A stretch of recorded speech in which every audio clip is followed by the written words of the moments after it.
Hello, everybody. Thank you so much for being here with me today in this new episode of the Hopenning. The Hopenning is the place where hope is happening. And I started this with my dear friend, Fran, who is currently on holiday somewhere in a hot destination in South America. So thank you so much for being here with me today. And I'm very honored to welcome our guest speaker today, Jennifer DePascale. I have encountered Jennifer in a masterclass that I have done with rapid transformational therapy. And her story, her message was something that really resonated with me. So when I went through a list of potential speakers, I just had to reach out to Jennifer and ask her to be here today, just to tell us a little bit about what she does. So I just want to read a little bit about her background. Jennifer believes that each and every one of us has soul gifts and a unique call from spirit. After years of unlocking her own truths, she was called to teach and coach others on how to quiet the noise of their inner and outer worlds to find the message hiding in the depths of stillness within. She uses a combination of ancient spiritual truths coupled with modern techniques to bring her clients back to alignment with who they are on a soul level and what they came here to do. Today, she's here to talk with us about how you can't succeed in life until you know who you are on the deepest spiritual level in business and in every aspect of life. Thank you so much for being here, Jennifer. And thank you. We were just talking a little bit that this is a very similar path that I am on with my clients. So I would love for you to tell our audience about what you believe the spiritual journey is. Yeah, so that could be, I could talk to you guys for days about that. But, I think that for me, the spiritual journey was something that I found, from following other people, but also just from going on my own journey and, studying certain techniques or certain, we both studied rapid transformational therapy, not necessarily together, but the same program. And, as I was starting that with my own clients, I just kept getting this feeling inside, like there was something more. There was something more I was meant to do with my clients, but there was also somewhere deeper that I was meant to take them. And I really trusted that. I think that one of the best things that we can do especially in business, but in any aspect of our lives, is really listening to that calling. It can be really easy to get wrapped up in like, well, this is the way they taught it and this is the way we have to do it, which I think is a great place to start, but then it's really like evolving it and making it your own. And so, I just really started trusting that with the work that I was doing for them and for myself. And, and even just listening to those callings that I had in my business was so much of what I was unlocking that needed to be done for myself and also with my clients, was just really listening to that inner guidance that we all have, that inner guidance that's really leading us to whatever it is that we're meant to do in the world, whatever we're meant to teach or to learn or to grow, or, the next whatever opportunity comes along. And ultimately that journey led me into studying shamanic energy medicine. And so when you saw me, I think it was November that I taught that masterclass to all the grads of RTT. And, I was really showing them, I had just started that program, but I have now since graduated. I graduated in April from that. And what I loved so much about that program, what I felt was missing in my practice before was really that deeper connection of to spirit, to source, to nature, to life. In shamanism, we believe that everything is sacred, that there's nothing that doesn't have, consciousness. There's nothing in the world that isn't valuable. And, it's really about learning to connect to all those forces, to connect to all of it and use all of it to help yourself on your own journey and to help others in their journey. And so, what is the spiritual journey? I mean, I really do, the way that I described it in that, in that intro, is it really is about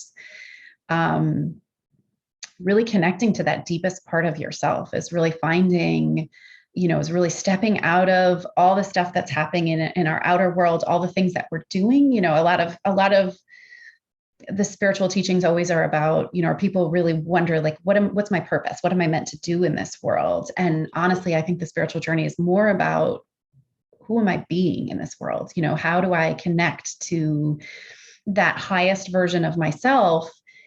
And when I find that, I find, you know, I believe everybody has unique spiritual gifts. And when we really uncover what those are, you know, the doing that we're meant to do in the world is just being us, is finding ways, you know, it's not this one thing that I'm meant to just coach people or just do speeches or whatever that is. You know, it's really, it's any ways that I can bring those gifts out into the world and use them in a way that benefits society, you know, that benefits humanity in whatever realm or form that is. But I think that that's ultimately the deepest purpose that we're all looking for, is to really just be able to unlock the fullness of ourselves and just let that person shine. And like I said, and use it for, you know, it's one thing to find out who we are, but if we're just living in, oh, I'm, you know, here's the, you know, here's the gifts I have. If you're not actually using those gifts, we don't really unlock the deepest part of fulfillment, you know, in our potential. That's absolutely incredible. And I can so resonate with it, and not just from my own life, but also to what I see in my clients. You know, it's, I always talk about rising above the noise. And when I saw that in your intro, that is something that really have spoken to me, that I use every day, is to rise above the noise. So when somebody approach you for a session, how would you explain that to you, especially somebody that's not as ingrained in the spiritual journey as you and I are? Yeah. So it depends on what they're coming to me for. I don't necessarily have like one specific niche. I think I've worked with a lot of different people, all different age groups, all different genders. Because that's me, you know, I think whenever people talk about a niche, it like makes me like cringe up. Everything in my body's like, oh no, I'm not meant to, I don't believe that I was meant to do that. And it can get really, you know, that's an example of outer noise, that's, you know, there's a group of people, you know, there's a lot of the business people saying, this is the way it has to be. You have to have a niche, you have to find your, you know, and it's just, everything inside me is like, no, that's not who you are. You know, that's you do. And so, so in approaching someone, you know, I really just, I don't have this one set, like, here's the pitch that I give somebody. It really is just deep listening and just being really present with my clients or potential clients or whoever it is I'm working with, and just being still and hearing them. And I think that that's so much of what all of us need, is we just need that person to really be still with us. And, you know, I think that one of my gifts is the ability to see where people are stuck, you know, even though they may not come to, you know, they'll tell me that, I don't know, I'm, you know, oh, well, my mom, I had all these issues with my mom, but I've forgiven her. And then, you know, spend 5 minutes telling me still stories about their mom. And it's like, well, you're not, you know, you're not really, you know, it's hard to describe what it is for me, but it's like something they say just really sticks out in my, you know, in my head, in my ear, like it just like, that's it kind of thing. And so really working with people, especially when they're new, I feel as though I meet people where they are, you know, and I introduce them to the concepts. I don't ever hide the soul work, you know, the spirituality type stuff that I do, because that's who I am. It's what I do, what I teach. But I think when, you know, when you really start to access that connection to your higher self, to your soul, whatever you want to call it, to your spirit, to your essence, whatever it is, whatever word resonates for you, you know, you really start being able to distinguish truth, you know, by your feelings. You know, I believe that our emotions are a guidance system that teaches us that it's kind of like the way your soul talks to you, and it's in different ways. We can get into that in a minute, but I think I've worked so hard and just trying to peel back the onion layers and find, like, I think, you know, what is the deeper thing that's missing in people's lives here? And I do believe it's just this deep connection to their self and to their soul, and that most of our psychological, if not all of those issues, in my belief system, is that it's just a total disconnection from who we are. And we're living a life on somebody else's terms or based on outdated beliefs or whatever it is. And so when I'm talking with people, I know that their soul is like, yes, like this rings so true, because I'm not telling them who they need to be. I'm not telling them, well, you need to do this, or, you know, I never believe in telling and I don't think there's one set of truths for everybody, except that that we all have our own truth, and it's just helping them really connect back to that. That's absolutely amazing. You can see a big smile on my face because there's so many yes going on in my mind. And, I think listening to that inner voice and that the emotions and everything is so important. And, we've lived through this very upside down world for the last 2.5 years. And I find that so many people come to us in absolute fear. So how would you help them through that if they still focused on that? On the fear of, say, COVID, for example? Yeah. Yes. Or anything else that everybody is afraid of today. Yeah. I think it's hard to give a one size fits all answer. It really, everything, even though it's all the same techniques and concepts, but, I think that so much of what most of us are looking at is just a belief system, right? Like we were taught, we have a culture that teaches us that this is the way we're supposed to look at the world. And if it doesn't go this way, or, the media, which has definitely backed off, today from where it was 2 years ago, from seeing all the scary COVID stuff. But I recently saw something, my family and I got COVID for the first time last month. And, you really didn't hear much about it. I mean, it was masks were off. Everybody was, things were just open and free. And, I was reading somewhere about, I think it was in New Jersey somewhere, they said that they thought that this was the highest based on like wastewater. They were somehow able to test like wastewater to see, and that this was the highest amount of people that had COVID, and you weren't hearing about it. And it's like, well, it's really just a matter of what the news gives us. And I think that helping people get out of fear is really helping them see a different perspective, and I think that one of the most important skills of a really good coach or life coach, or I call myself a spiritual coach, but, is the ability to take yourself out of the emotions that you're in that moment, because you can get so caught up in it. And it's like, you go to a movie and, it's like, especially if you're in the movie theater and you've got the big screen in front of you, and that sometimes you might actually forget that who you are and you're like in the movie, you know what I mean? Like you feel like you're sitting next to the person there. And, life can get like that. We can forget that we are not the movie, that it's stuff happening around us. And so it's really just helping people pull themselves, including myself. We all have these moments, right? It's pulling yourself out of the emotions and the thought process of what's happening, and then learn to shift our perspective and see, see it from a different angle, to see that, at the beginning of COVID, a lot of conversations I was having was about, control. We all had this life that we were thinking we wanted to live, and we had these plans in 2 months, and those all went to crap, because of all the restrictions and quarantining and all that stuff. And it's helping, go back to some of those more ancient spiritual techniques from different spiritualities throughout time, of, the concept of non-attachment, and, being in flow and allowing life, and recognizing that everything that happens to us, when we make a decision about it, when we decide if it's good or bad, like nothing is good or bad, everything happens for a reason. I believe everything is here to help us grow in some form or another. And so it's then looking at, okay, so this is what I had intended for my life, but now this is what's going to happen. How can we look at this? How can we reframe it? How can we see the good in it? How can we, how can we navigate that fear, and really kind of moving through it? I won't go through the whole metaphor, but I'm not sure exactly what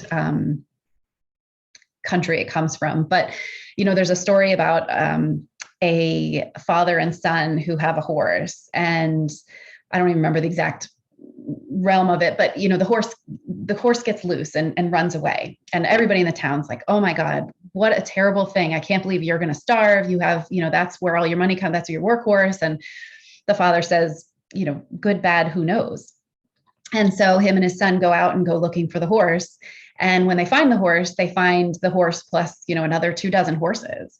And so, wild horses. So they bring them all back to their farm, and everyone says, oh my gosh, you're so lucky. Like you have, 25 horses. This is amazing. You're so lucky. And he's like, good, bad, who knows? And then, while they're trying to train and break all the horses, the son got hurt and broke his leg. And, all the townspeople again are like, oh my God, what are you going to do? Your son, he's like, you can't do it all without him. And, as you can see, the story keeps going on and on until, so that, the good, bad, who knows? And then, there's a war and everybody's sons gets drafted except for him. And they're telling him how, and so it's understanding that, the concept of hindsight, we can look at things, 2 years later or 5 years later or 10 years later and see the good that came out of it. So it's really learning to be able to try to, you may not be able to get the full picture, but to understand that there is a big picture in that moment.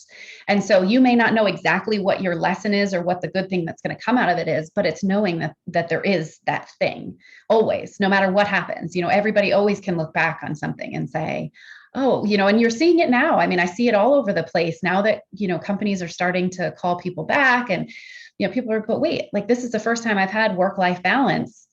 I'm home for my kids to pick them up off the bus and I can I'm here with them when they're sick. And it's like, well, 2 years ago when you were home with your kids, you were, people were freaking out. It's, it's understanding that it's just, life is meant to change. We're not meant to be on this, autopilot for the rest of our life. Like, change is actually a very wonderful thing. And it allows us to see, it kind of shakes us up and allows us to see where things weren't going well and where there's room for change.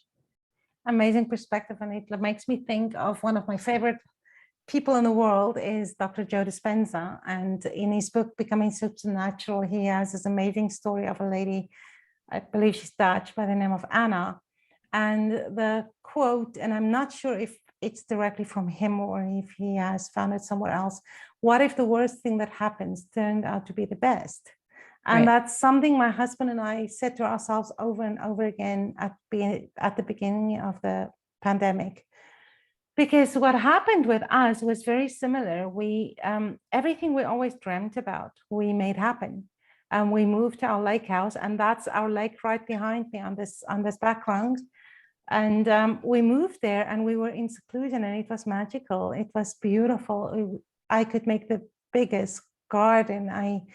And before that, in my coaching business, I had to try so hard to get clients by going and putting up events and being speakers at events and then hoping people would sign up. And it was hard for me. It was a struggle.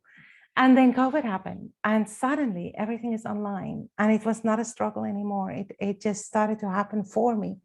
So in my life, it's definitely, what if the worst thing, like the story of the horse, what if the worst thing that happened turned out to be the best? So I just absolutely love that story. Yeah. So perspective is just so amazing when we can change that for everybody and see a little bit of a different picture.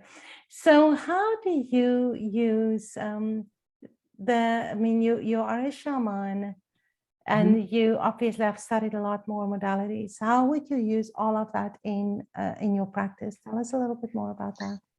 Yeah. So, my work, I don't have, again, a one size fits all. Here's what you're going to get. Here's exactly how it looks.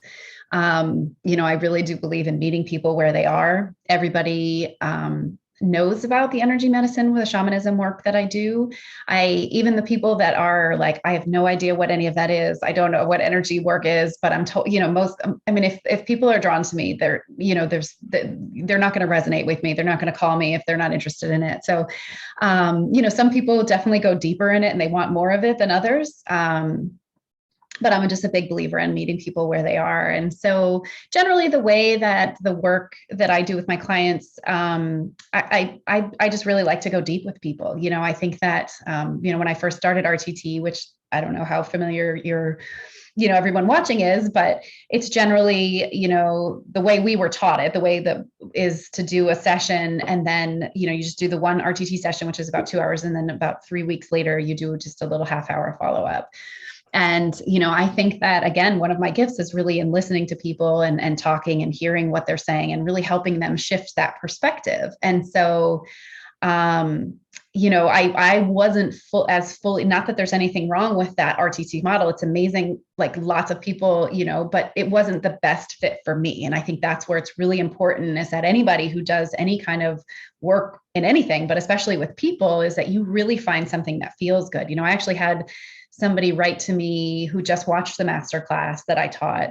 And she was saying the same thing, like, they're really like making a big deal about, I don't know who it was. I don't know if she hired somebody or whatever, but like, having a niche, and I just really feel called to the way that you're doing it. And I was like, you really need, that's the whole point, is you got to listen to that inner stuff, because when you're doing work that's in alignment with you, it's like you radiate a different energy than if you're trying to push, the ball uphill and trying to build the business that everybody else says that you should build a business that may have been amazing for them. And it may have been alignment for them. And so when they built it that way, they were radiating.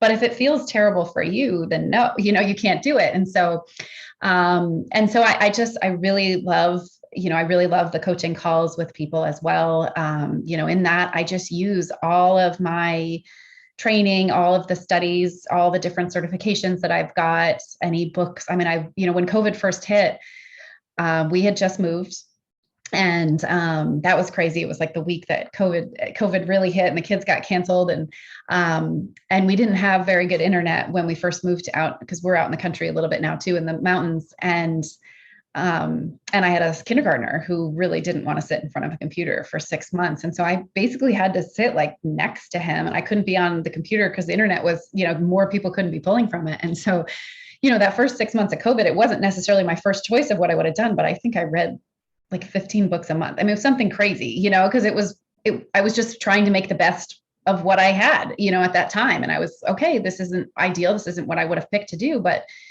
it's what I can do. And it was amazing. I read so many amazing books, and it's always about just continually growing and getting better.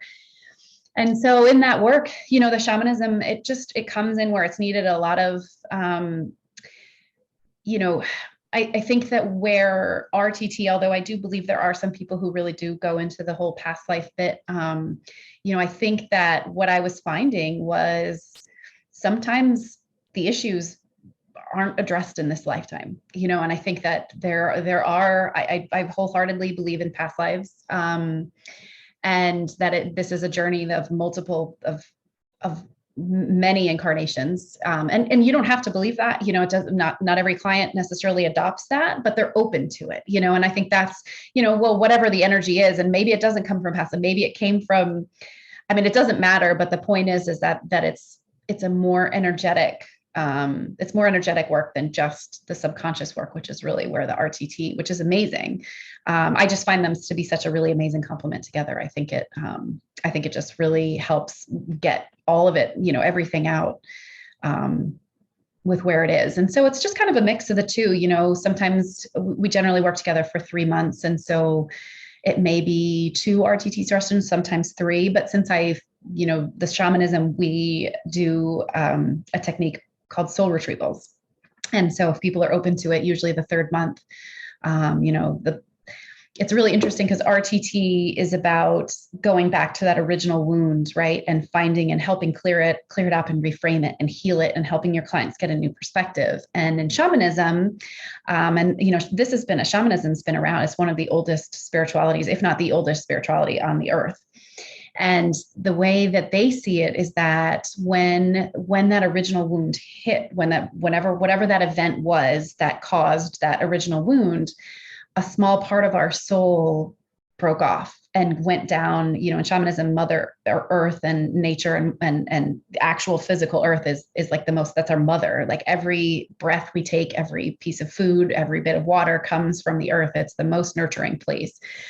And so a part of our soul breaks off and goes deep down into Mother Earth to stay safe, because this world wasn't a safe place. And so before the wound ever affected it. And so what we do in a soul retrieval is we go back and we find that original piece. So I just think it's such a beautiful complement. In RTT, first we go and we do the healing and the subconscious work to really heal that wound. And then in a soul retrieval, we go and we invite that part back. The essence of who we are back into our lives.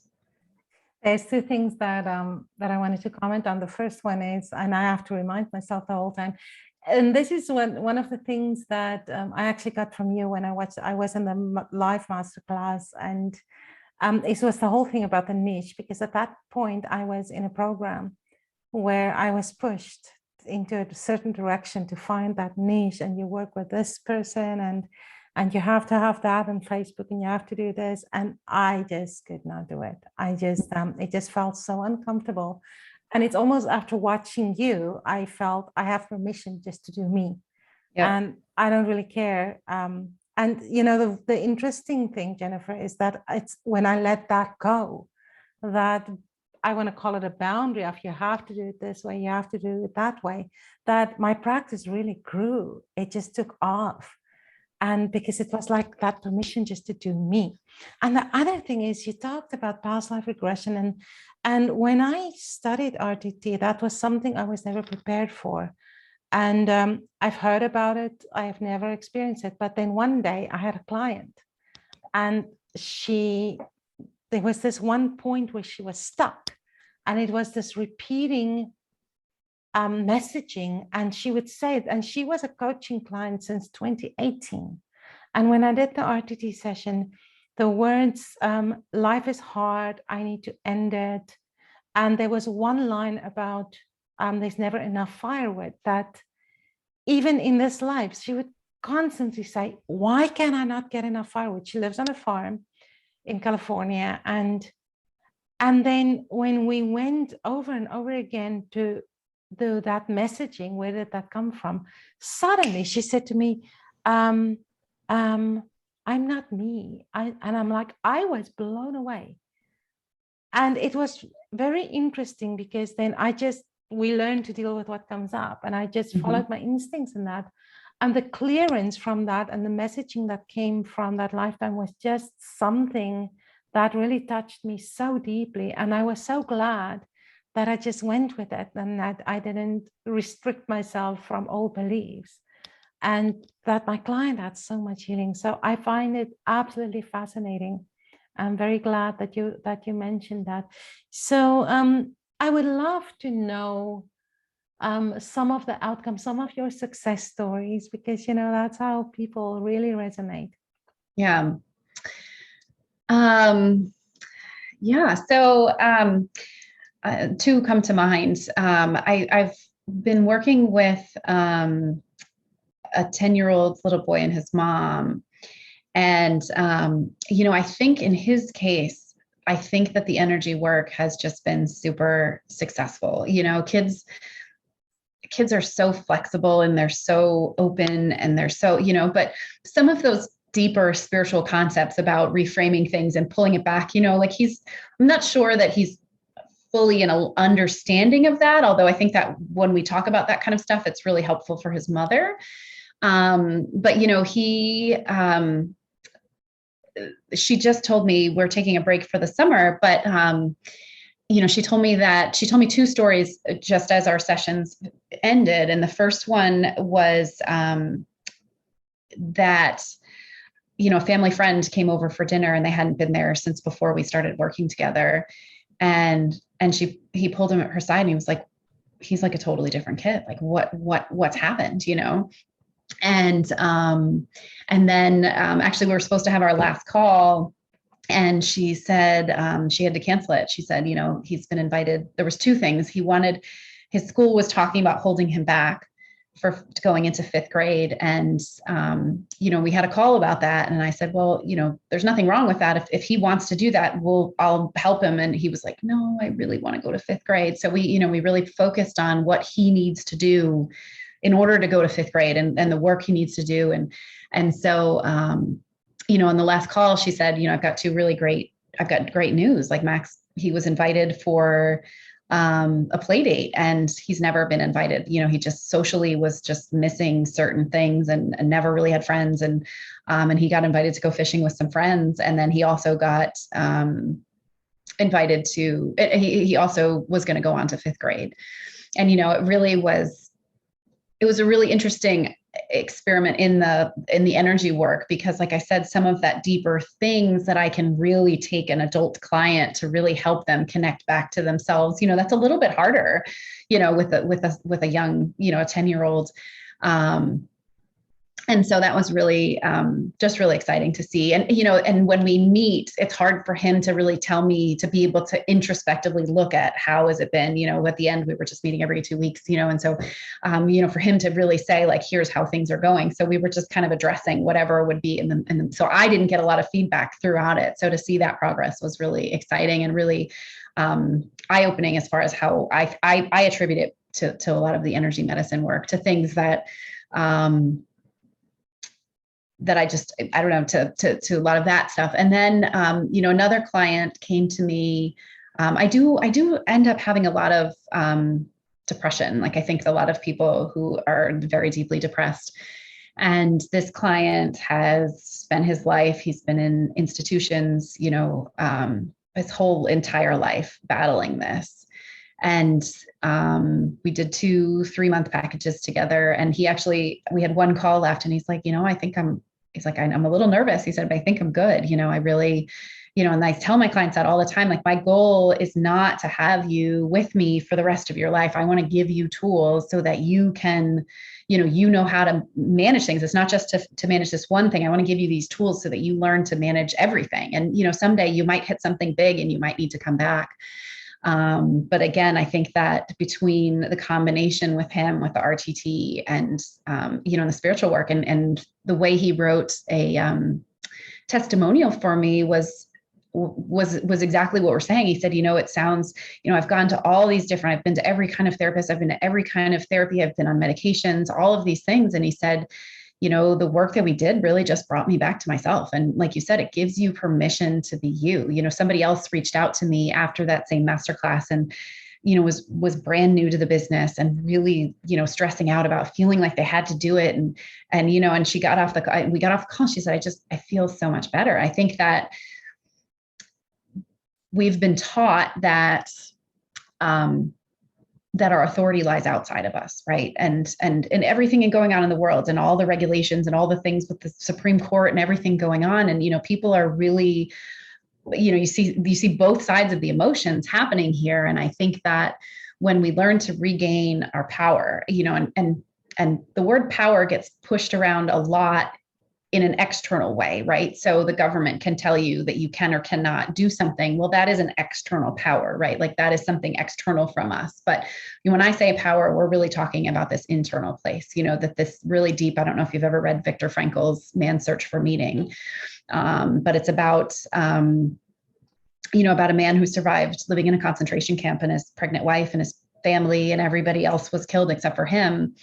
And, one of the most famous lines, I don't quote me exactly, but it's something along the lines of, you can strip a man of every external freedom except for the decision for how to choose your way, how to show up. And he said, as soon as somebody mentally gave up in the concentration camp, that's when he knew they wouldn't make it, that they would die within hours or days. And that keeping that, not letting them take, that part of you. And I think that, empowerment is understanding that we always have that choice, and from so much of our lives, we've been told how to think, from the way that our education system work, our religions tell us what to believe, our governments, if you're a Democrat or a Republican or whatever it is, this is what you're supposed to believe. If you're this is what you're supposed to believe with that. And we're not empowering people to find that truth within. And so, that's really the goal of all of it, is that to learn to trust ourselves. Our science hasn't completely validated it all yet.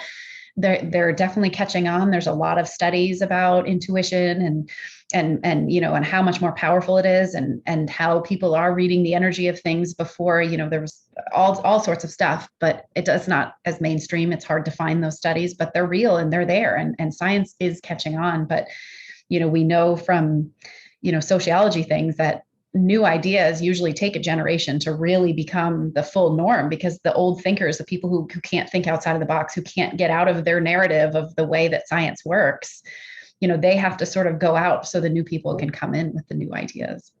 It's almost, sometimes I feel that COVID happened so that people could learn to rise above the fear. Yes.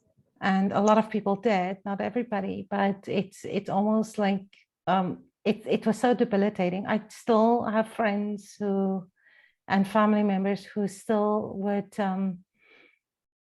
believe in all that fear-based thing, and you love them. And but it's amazing when you can help people to just rise above that. Again, we talk about that noise and of all that messaging.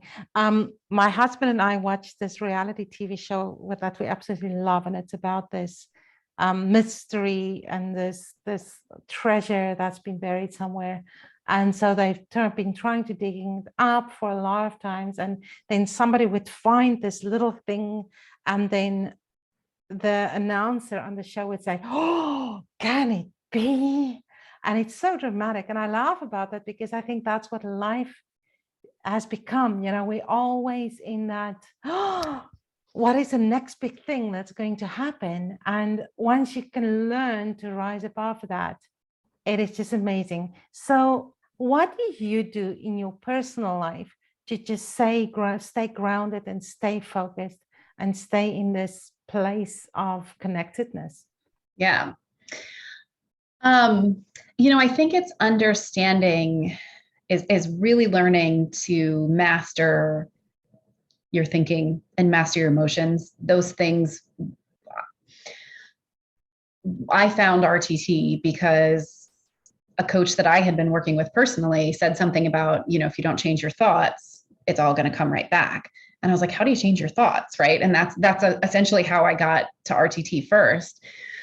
And I think that, another big thing that I try to teach, there's so many programs out there, and there's so many, we want a quick fix, right? Like we want to just get an RTT session and move on with our life and never think about anything else again and just fix it. And I think that the real spiritual journey is a many lifetime. It's definitely your entire life. But if you're with me on the past life things, it's a many lifetime journey. And so it's not about growing in one area and then stopping. It's about never ending constant growth. How can I be better? How can I show up better? How can I, this doesn't have to be these monumental jumps every day. It's that small 1% shift. It doesn't have to be 1% every day, but the point is about contemplating your life. Right. And so, I have 4 kids. So, nothing's, I always joke that, all of our spiritual masters, the Dalai Lama and, all of the people, so many different people are single men, right? That don't have kids and a family. And, and it's like, this is where the spiritual growth happens. I would love to go meditate in a Buddhist monk in the Himalayas for 6 months or 6 years or whatever it is. Like I would be, like flying if I could do that. But, it's really about taking those practices into real life and applying them. And so, it's about recognizing, being in alignment to me is, there's a lot of aspects to it, but it's really about who is the person that I believe that I feel called to be, and am I being that person in my life? Is that how other people see me?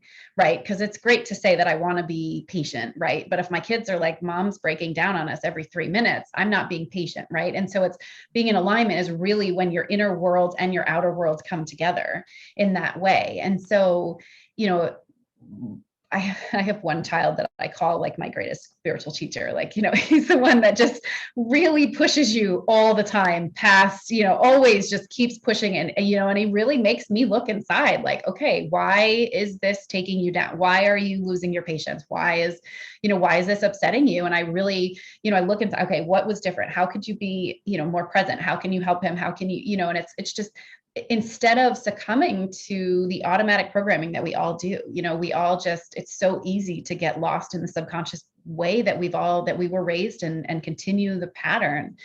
And finding that peace within us is doing that daily work. It's not that I'm sitting there thinking about my thoughts and my life and how I show up every second of every day, but I do for a good percentage, I wouldn't be able to put a number to it, but especially when I find myself in those lower energetic states, what I'm doing is coming into my room. I try to remove myself from the situation and bring myself back to stillness. And part of that is recognizing where I went off, where I went out of alignment with the person that I want to be, the person, and acknowledging my mistakes and moving forward. And so, I think, that goes back, like, I think a lot of, this mindfulness movement, it's amazing. Like, do not get me wrong. I'm not taking it down in any stretch, but at the same time, a lot of the mindfulness movement is about doing something, right? Like, it's about, I just completed a training. I'm volunteering somewhere local, and I had to go through all this training, and they had this mindful, I forget what they called it, but it was like a mindfulness wheel, and it had every area of your life, spirituality and physical health. And it was something to do, so if you want to connect to your spirituality, go for a walk in nature or meditate, or, if you really want to work on your physical body, your health, go exercise and do all this stuff. And it's like, yes, those things are amazing and they're a huge part of my life, but you have to really connect with the one that feels good for you. Like, you can tell somebody to go out in nature, but I go out in nature because I am so connected to nature. Like, everything. I mean, if I go, and the most beautiful places, like, take my breath away. Like, we watch Instagram reels with my kids just because I love seeing all these places in the world. That's like, someday I want to go there, and because it fuels my soul. That may not fuel your soul, although I do believe that nature reminds us of who we are on the bigger level, everybody. But, there's people that get caught in the stories. I don't like bugs, and I don't like, and I think that's more programming stuff. But what is it that fuels your soul? And so there's not a one size fits all. And it's really when you start learning to quiet all that noise and really pay attention, you see the things that make you feel like that. And then you try to bring more of it into your life. And it doesn't necessarily have to be for any gain other than it makes you feel good. That's amazing. So I want to ask a question, and that is for our audience sake. How would you help them to identify the lower energetic states? Yeah. So I don't have the chart here. I mean, I could find it, but we talked about this a little bit in the masterclass. I think there's a book, it's called Power versus Force by Dr. David Hawkins. And if I had to pick one book that would summarize, that was the most instrumental for me, and that I have not ever had a client that we have not actively and regularly talked about the concept of power versus force. So I'll give you the, as quick as I can, recap of what that is. What he did in Power versus Force was he was able to scientifically chart feelings, chart energy, but he labeled it with, there's about 4 or 5 different columns on that chart, but it goes from 0 to 1,000. And there's 200 is the level of neutrality. So everything under 200, he calls it life destroying, and everything above it, he calls life affirming. I just call it below the line emotions and above the line emotions. And everything below 200 is fear, anger, guilt. Shame is the lowest one on the list. Regret, everything that we consider an emotion that we don't really like. And everything above it is personal power, love, gratitude, joy, passion, compassion, all of those things that we strive for. And the highest level of that chart is enlightenment. You can call it salvation. Some spiritualists call it salvation, transcendence, whatever it is. And we all, what science has caught up on that they still don't necessarily teach it in our schools to our kids, but is that we are all made of energy. Everything is energy. Our thoughts are energy. Our feelings are energy. Our cells, every book, every word that you read, so you can test, like, different translations of the Bible will test at different levels on that consciousness chart because of the way that the words, map together and how they work together. And people, we all fall on that chart somewhere. And so,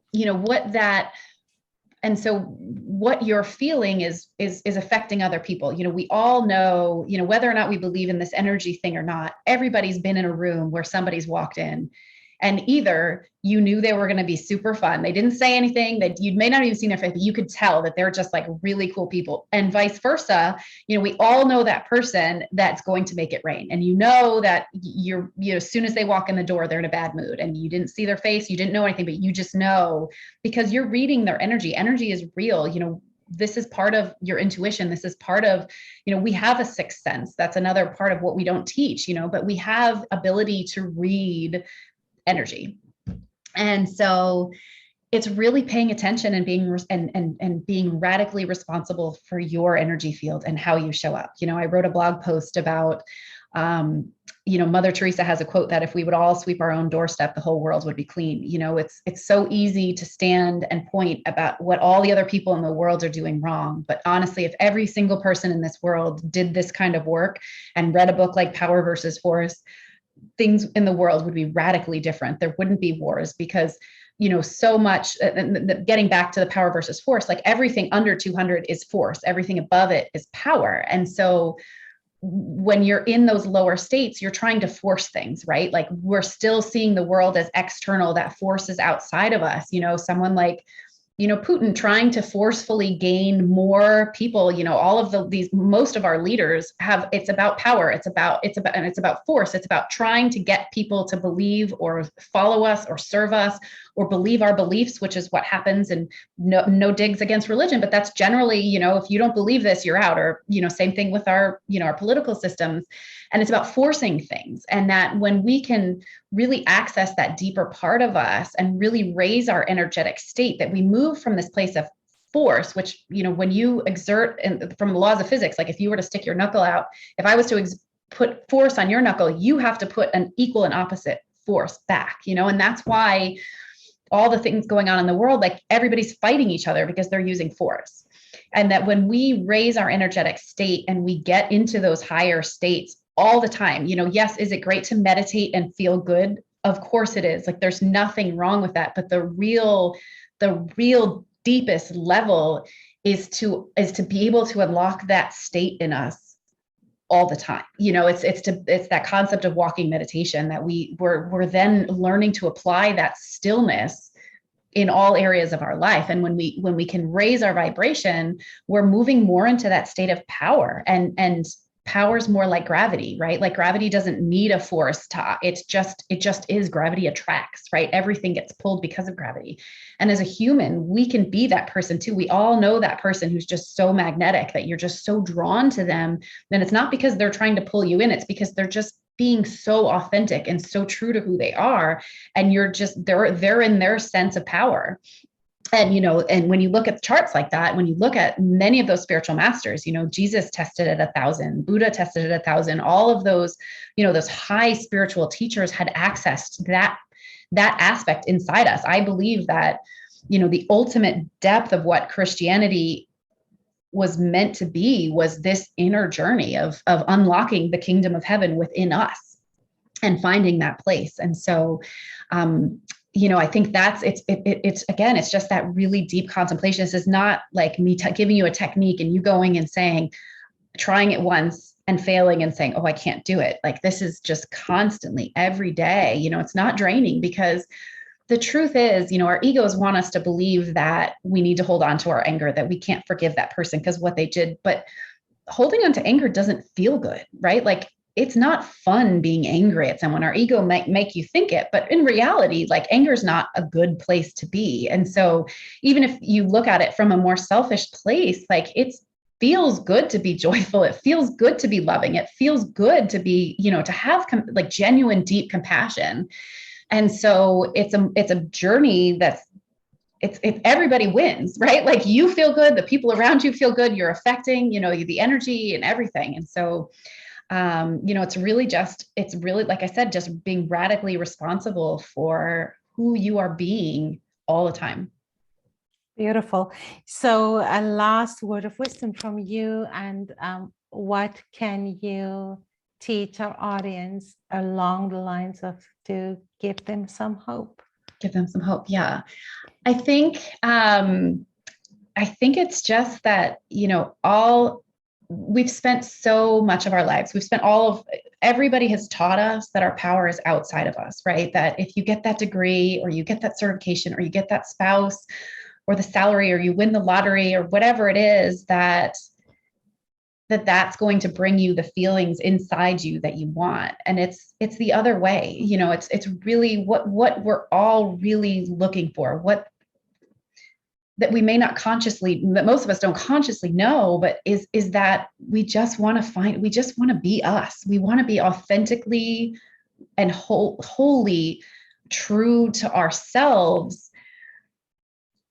And we want to let that person shine out, and that it's worth it. I know that some of us are in places that may not be even close to that. You know, we may be in spots in our lives. I mean, that's the whole, you know, going back to the ancient wisdom, you know, the whole concept of the hero's journey, right? Like first we do the work and we find out, and then we may look at our lives, our outer worlds, and realize a lot of things have to change. And that's, you know, the hero's journey is an inner and outer journey. You know, we have to go on that journey. But when you do, everything changes. You know, it's worth it. It's a lot of work. It is hard. You know, we're going to go through some hard stuff, but you know, the way I look at it is when you get to that, you know, to that last day of your life, what do you want? How do you want your life to be? How do you want to look back? Do you want to say, I did it and I found myself and I lived my truth and I made a difference and I, you know, I did the things that I said I was going to do and I loved with all my heart and I didn't hold back?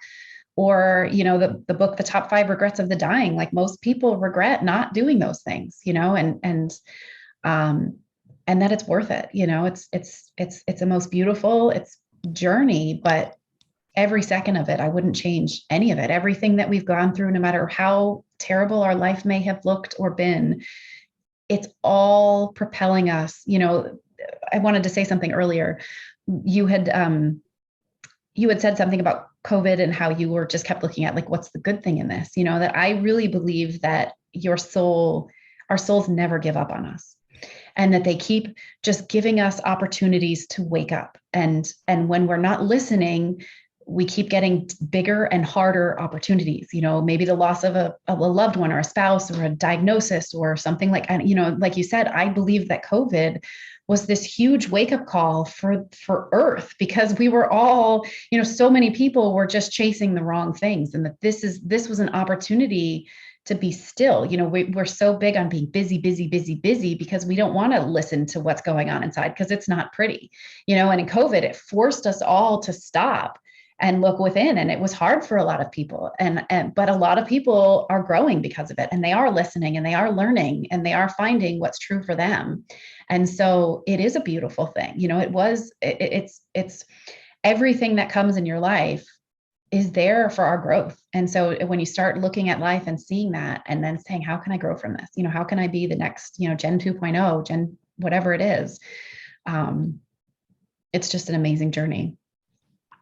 Thank you so much. I am absolutely, again, captivated by you, and I've made a lot of notes for myself. So I really appreciate you being here today. So if any of our audience wants to get hold of you, how can they reach you? Yeah.